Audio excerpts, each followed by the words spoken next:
మీకు ఎప్పుడైనా కానీ రాజకీయాల్లో లోకల్ బాడీస్ అనేది ప్రభుత్వానికి వన్ సైడ్గా అంటే అద్భుతమైనటువంటి పరిపాలన ఉన్నప్పుడు వన్ సైడ్ ఎలక్షన్ జరుగుతాయి.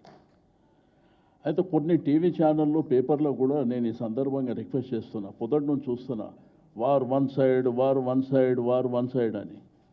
మరి గతంలో బీఆర్ఎస్ ప్రభుత్వం 2 సార్లు లోకల్ బాడీస్ ఎలక్షన్ జరిగినప్పుడు రేపు ప్రెస్లో మీరు ఏదైతే ప్రింట్ చేయబోతారో అది కూడా చేయండి. వారు వన్ సైడ్ అంటే ఎట్లుంటుందో దాన్ని బట్టి తెలుస్తుంది.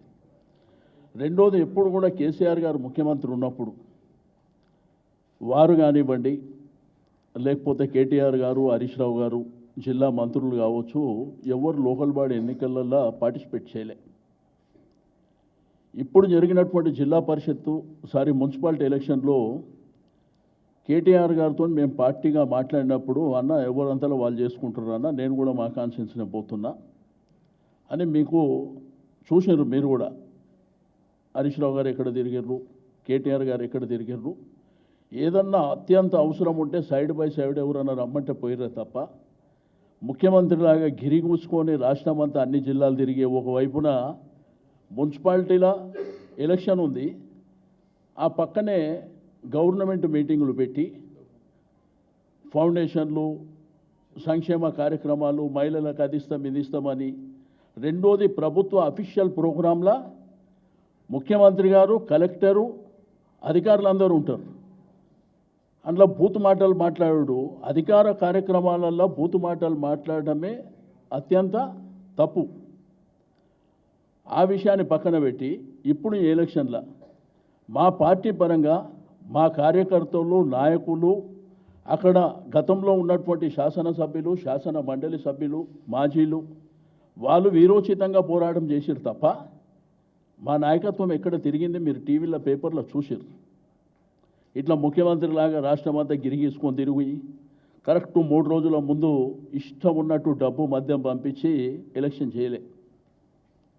రెండోది, గేటున ఏంది, అద్భుతమైనటువంటి పరిపాలన ఉంటే ఎవరు పోకున్నా కానీ ఆ పార్టీని, ఆ ప్రభుత్వాన్ని ఆదరిస్తారు.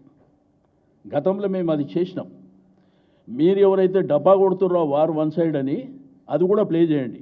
2 సార్లు కేసీఆర్ గారి నాయకత్వంలో జరిగినటువంటి ప్రభుత్వంలో మేము మున్సిపాలిటీలు ఎన్ని గెలిచినాం, కార్పొరేషన్లు ఎన్ని గెలిచినాం, జిల్లా పరిషత్ ఎన్ని గెలిచినాం, అవి కూడా మీరు చూపండి. అది కాకుండా దీన్ని వార్ వన్ సైడ్ ఎట్లా అంటారండి?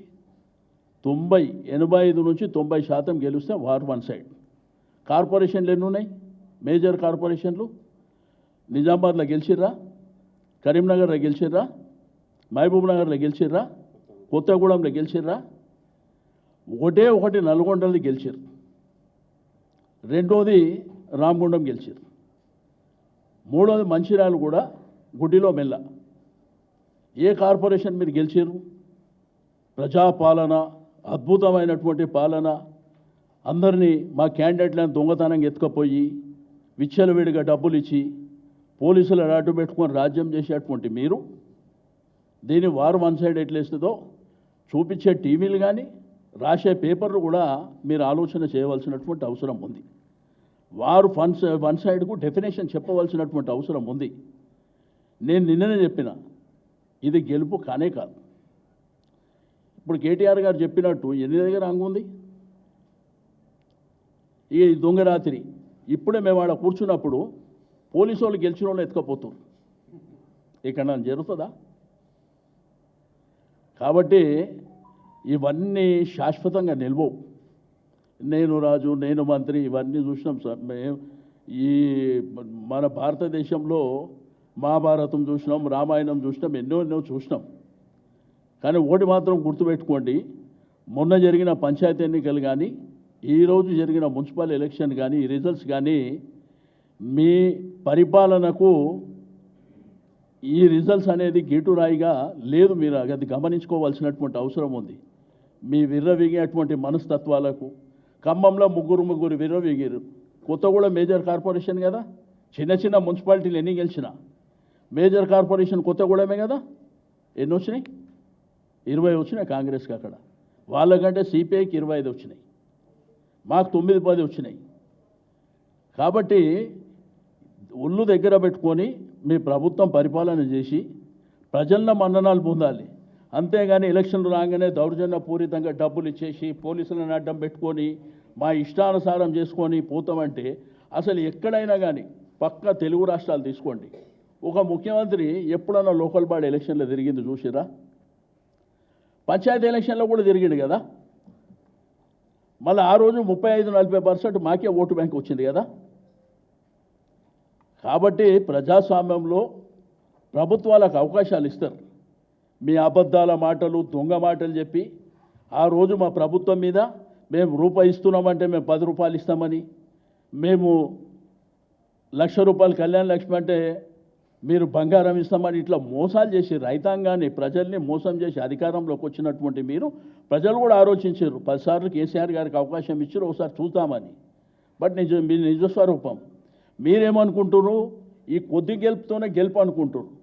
బట్ ప్రజల అకౌంట్ ఎట్లుంటుందంటే అసెంబ్లీ ఎలక్షన్స్ వరకు మీ పాపాలనన్నీ వాళ్ళ కడుపులో దాచుకుంటారు. అసెంబ్లీ ఎలక్షన్ వచ్చినప్పుడు మాత్రం మీ పాపాలనన్నీ కడిగేటువంటి పరిస్థితి వస్తుందని చెప్పి నేను ఈ సందర్భంగా మాట్లాడితే, ప్రజాపాలన ప్రతి ఒక్కడు మాట్లాడతాడు. ప్రజాపాలన అద్భుతమైన పాలన. ఏ ఒక్క ప్రాజెక్టు కేసీఆర్ గారు లేదంటే మున్సిపల్ మినిస్టర్గా కేటీఆర్ గారు ఇండస్ట్రీసు అవన్నీ ఆన్గోయింగ్ ప్రాజెక్టులు శంకుస్థాపన చేసిరే తప్ప ఏదో ఒక్క ప్రాజెక్టు కట్టిరా? ఒక్క ప్రాజెక్ట్ ఎక్కడన్నా మాట్లాడితే అన్ని దొంగ మాటలు మాట్లాడి అలా అబద్ధాలు మాట్లాడి ఇక దానికి కొంతమంది వత్తాసు పలకనీకి పొద్దున్న నుంచి చూస్తున్నా వార్ వన్ సైడ్. అరే నీ అమ్మ, వార్ వన్ సైడ్ అంటే దేన్ని అంటారు? వార్ వన్ సైడు దేన్ని అంటారు? వార్ వన్ సైడ్ 100% వస్తే వార్ వన్ సైడ్. రెండోది, ప్రభుత్వంలో ఉన్నటువంటి ఎవ్వరు కూడా ప్రచారానికి వెళ్ళకుండా మా పరిపాలన మీద ఓటేయమంటే అది వారు వన్ సైడ్ అవుతుంది.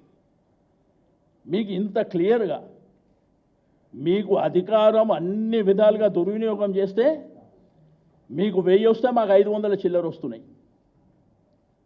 ఇది క్లియర్ కట్ కదా. ఒక్క కార్పొరేషన్ ఎక్సెప్ట్ ఒక నల్గొండ, రామగుండం, ఆ మంచిర్యాల కూడా 60లో 30 వచ్చింది. గుడిలో మెల్ల మేజర్ కార్పొరేషన్లు ఏమొచ్చింది చెప్పండి.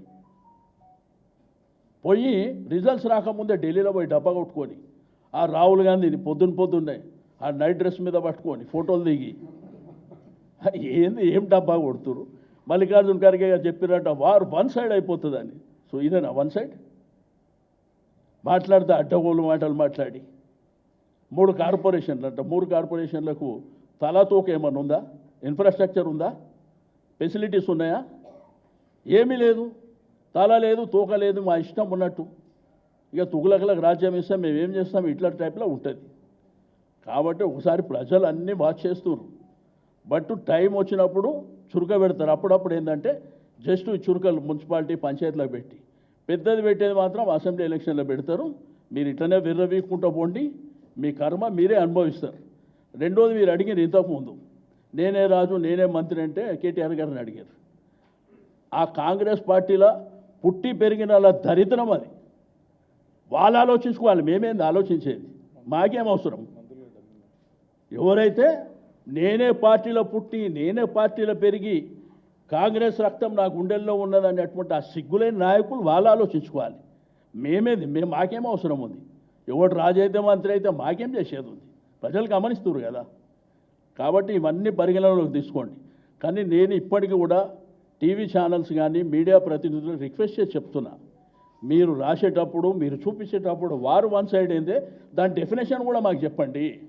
మాకు కూడా అర్థమవుతుంది. మేము కూడా ఎంత అనుభవంతో 30 ఏళ్ళ నుంచి నేను 6 సార్లు ఎమ్మెల్యే అయినా ఎన్ని చూసిండు వచ్చి నేను. వారు వన్ సైడ్ అంటే ఏంది, లేకపోతే కొద్దిగా అటు ఇటు అంటే ఏంది, ఎన్ని చూసినాం నేను. అరే ఒకటే డబ్బా నా కొట్టుర్రి, మాకేం అభ్యంతరం లేదు కొట్టుకుంటే. ప్రజలు చీదరించుకునే పరిస్థితికి మీరు కూడా రాకండి అని చెప్పి రిక్వెస్ట్ చేస్తాం.